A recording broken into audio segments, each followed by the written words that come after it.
Hey guys.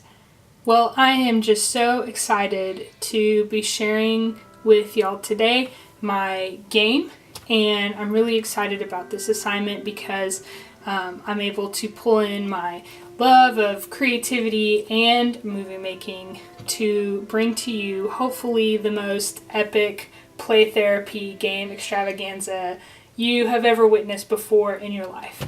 So let's get started.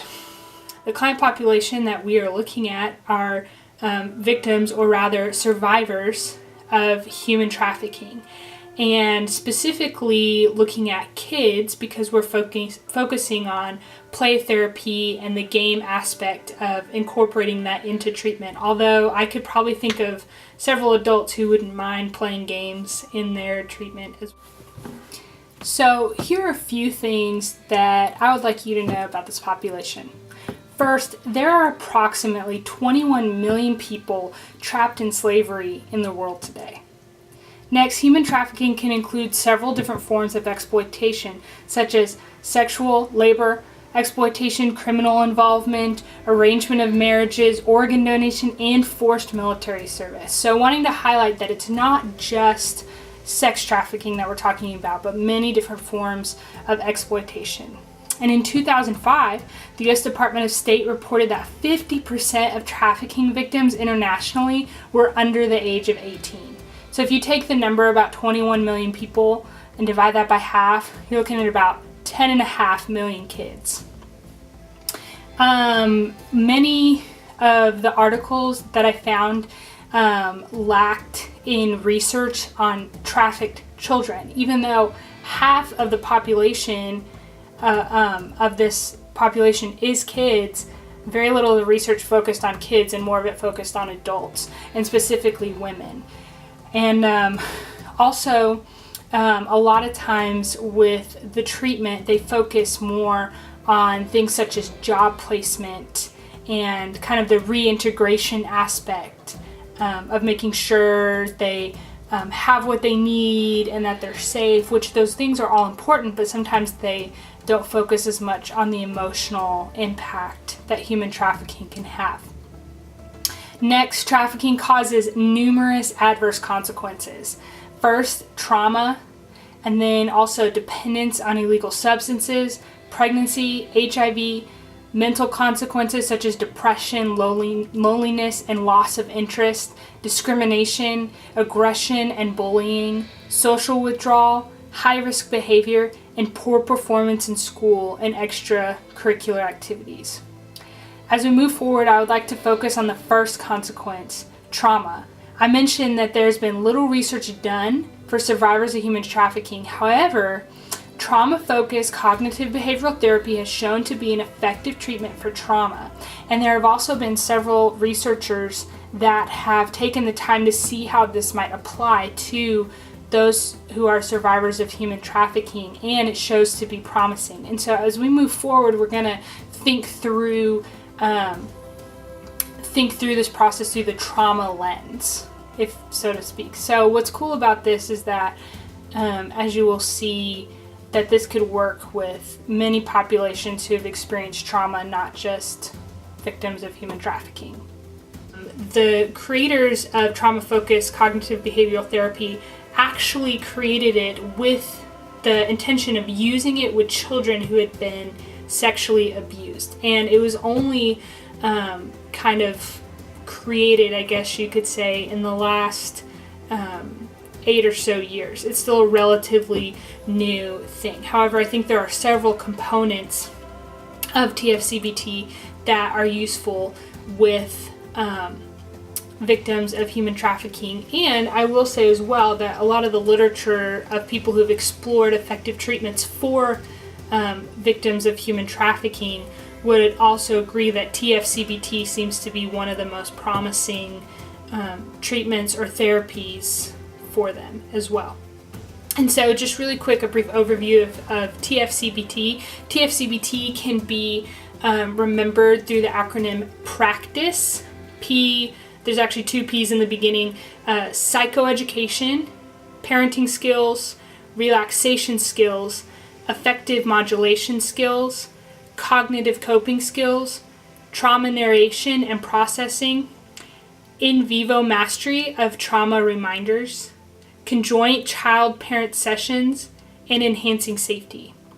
And so thinking about it that way, and one of the things that you heard in that is that there's definitely this element of the parent being involved, and that is kind of a signature of trauma-focused cognitive behavioral therapy. However, it can sometimes be tricky to incorporate parents when you have children who might have been exploited in some way, because a lot of times the parents might have been involved in that, or maybe the parents aren't even in the picture. And so one of the authors points out that you can substitute the use of a parent with, say, a house parent if they're in a recovery home, or someone else who's kind of over that child, a caregiver, someone that they trust. And so as I was thinking about this population in the context of trauma and what it might be like, and what I would want to do if I was sitting down with a kid who had gone through something that traumatic, is I would want to help that kid feel safe to tell their story in a meaningful way. And I was thinking about that as well in the context as we watched the play therapy, and just kind of giving kids the freedom to use what they wanted to kind of bring out what they wanted to. And so that led me to think of this game, and I call this game Tell Me Your Story, because the focus of it is on helping the kids tell their story. And I also modeled it a little bit. Some of you might be familiar with the game Cranium, and I just love in Cranium how you kind of have these different aspects where you can sculpt and you can act and you can draw, and there's all these different aspects of the game. And so I wanted to include that in my game as well, giving a kid a choice on how they wanted to express their story. And so the cool thing about this game is that it can really be used not just with human trafficking survivors, but it could almost be used with anybody to help them tell their story. And the trauma narration process is actually an element of TFCBT, and so kind of helping kids to put what happened to them and their experience in the context of their life, and even some of the skills that we know about reframing. And one of the authors that I read really highlighted the importance of viewing the trauma as just part of their story and not their story, that they could see kind of a bigger picture. And I think that this game has the potential to kind of help kids see that. And so I'm going to go into a little explanation of how the game works. It's really rather simple. And then at the end, I'm going to show you how to put this game together if you ever want to use it. So the basic premise is that there is a game piece. And what's cool about the game piece is that the kid gets, I don't actually have one here, but the kid would get to make their own game piece. And so what you can do is you can take a piece of paper, I'll actually use one of these cards as an example.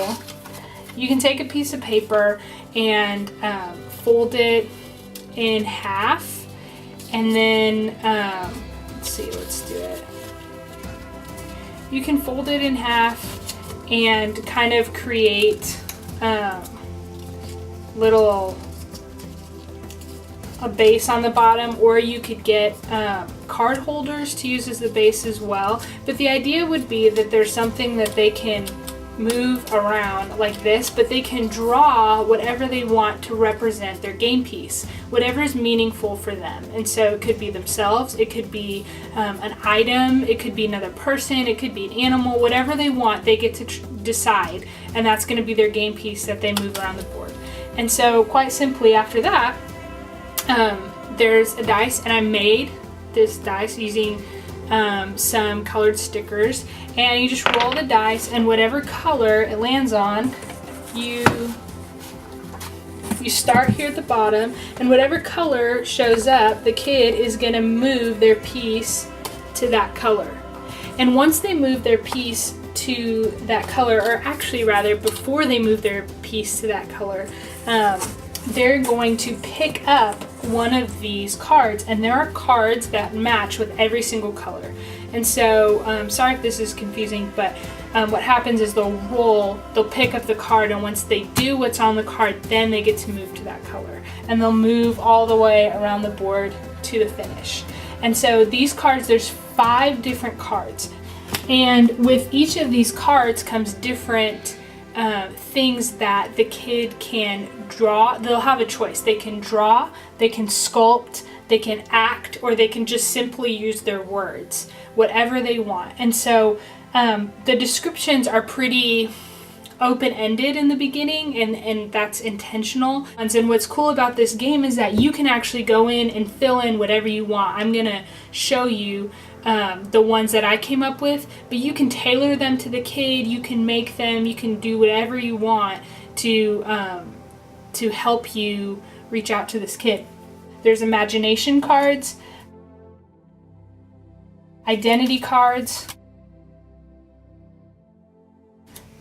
feeling cards, action cards,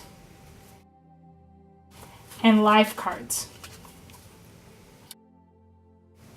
And so what they get to do then is say, it says, tell about a time you were really happy.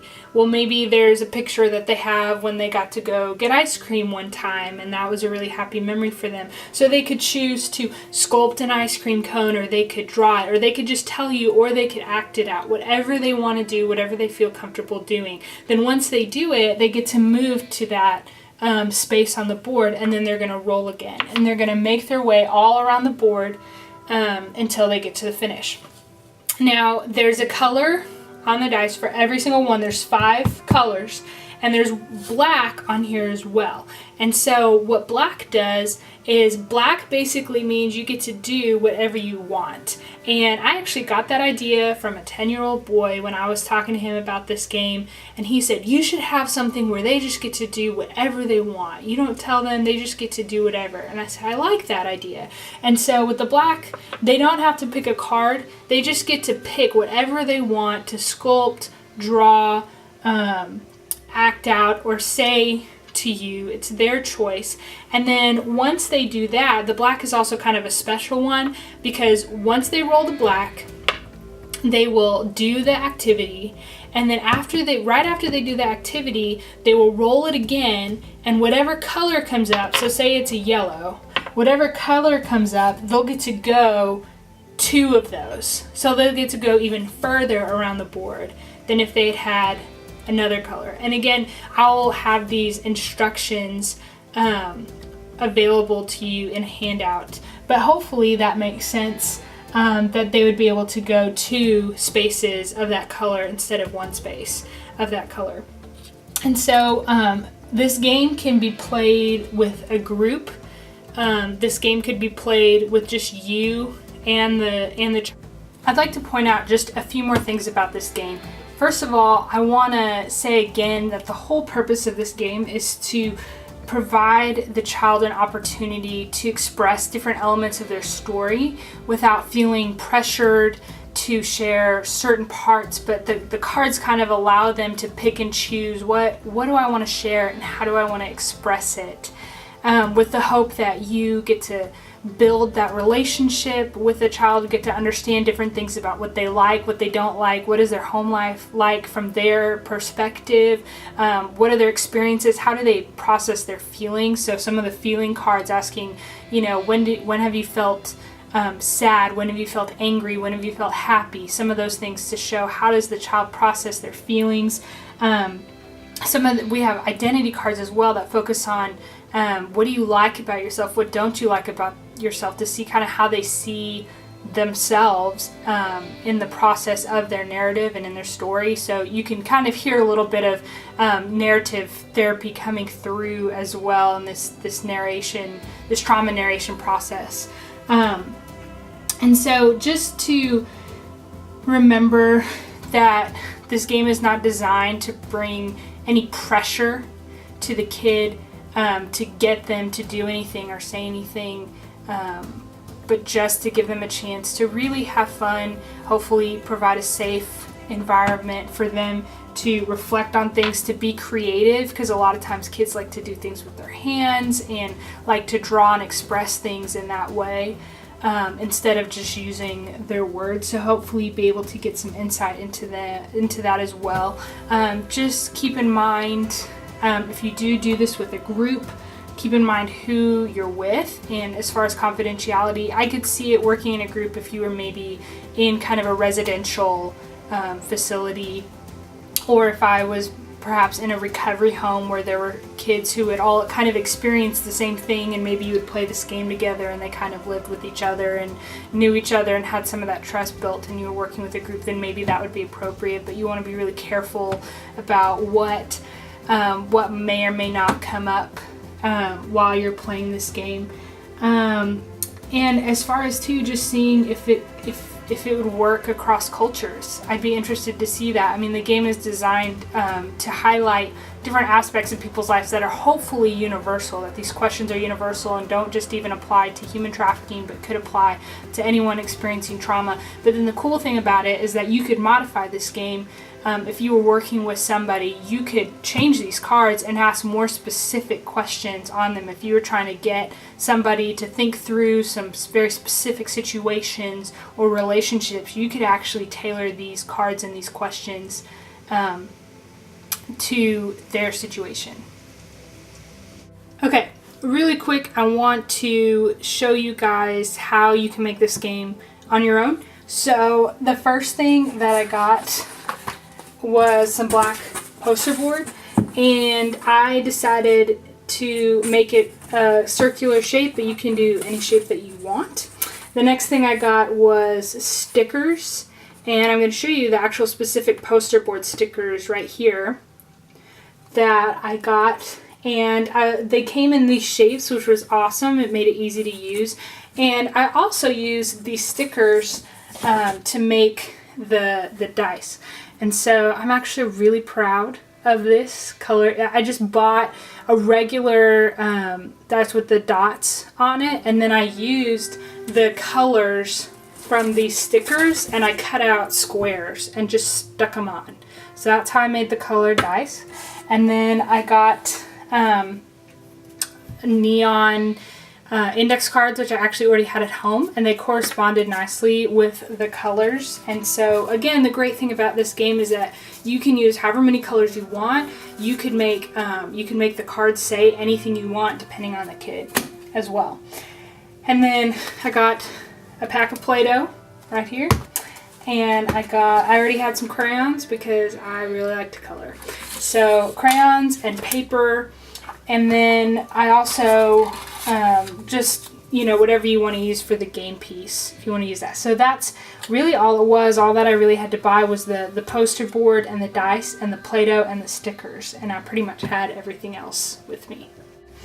And I just want to say thank you so much for taking the time to hear about my game, and I hope that maybe it gives you some ideas for something to use in the future. So thanks. Bye.